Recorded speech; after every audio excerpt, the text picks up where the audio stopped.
ಜೈ ಹಿಂದ್ ಬಂಧುಗಳೇ, ನಾನು ದ್ರೋಣ ಅಕಾಡೆಮಿಯಿಂದ ಕಲ್ಮೇಶ್ ಆಸಂಗಿ. ನಿನ್ನೆ ಒಬ್ಬರು ಇನ್ಸ್ಟಾಗ್ರಾಮ್ದಲ್ಲಿ ಒಂದು ಪ್ರಶ್ನೆಯನ್ನು ಕೇಳಿದ್ದಾರೆ. ಅದೇನಪ್ಪ ಅಂತಂದರೆ, ನಿಮ್ಮಲ್ಲಿ ಕೇವಲ ಇಂಡಿಯನ್ ಆರ್ಮಿಗೆ ಅಗ್ನಿವೀರರಾಗಿ ಜಾಸ್ತಿ ಜನ ಹೋಗ್ತಾರೆ ಅಂದರೆ ಇದರ ಅರ್ಥ ಅವ್ರಿಗೆ ಗೊತ್ತಿದೆ ನಮ್ಮಲ್ಲಿ ಇಂಡಿಯನ್ ಆರ್ಮಿಗೆ ಜಾಸ್ತಿ ಜನ ಸೆಲೆಕ್ಟ್ ಆಗ್ತಾರಂತೆ. Thank you. ಆದರೆ ಅವ್ರಿಗೆ ಇನ್ನೊಂದು ಪ್ರಶ್ನೆ ಕೇಳಿದ್ರು. ಅದೇನಪ್ಪ ಅಂತಂದರೆ, ನಿಮ್ಮಲ್ಲಿ SSC GD ಸೆಲೆಕ್ಟ್ ಆಗ್ತಾರಾ ಅಂಥೇಳಿ. ಕೇವಲ ಇಂಡಿಯನ್ ಆರ್ಮಿಗೆ ಮಾತ್ರ ನಿಮ್ಮಲ್ಲಿ ಜಾಸ್ತಿ ಸೆಲೆಕ್ಟ್ ಆಗೋದು, SSC GD ಆಗಲ್ಲ ಅಂಥೇಳಿ.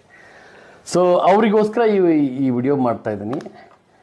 ಬಂಧುಗಳೇ, ನಮ್ಮಲ್ಲಿ ಒಟ್ಟು 19 ವಿದ್ಯಾರ್ಥಿಗಳು 2025ನೇ ಸಾಲಿನಲ್ಲಿ SSC GD ಅಪ್ಲಿಕೇಶನ್ ಹಾಕಿದ್ರು. ಆ 19ರಲ್ಲಿ ನಮ್ಮವರೇ ಪಾಸ್ ಆಗಿದ್ದು 8 ಜನ. ಇನ್ನು 3 ವಿದ್ಯಾರ್ಥಿಗಳು ಬೇರೆ ಅಕಾಡೆಮಿಯಲ್ಲಿ ಪ್ರಿಪೇರ್ ಆಗಿ ಎಕ್ಸಾಮ್ ಪಾಸ್ ಮಾಡಿಕೊಂಡು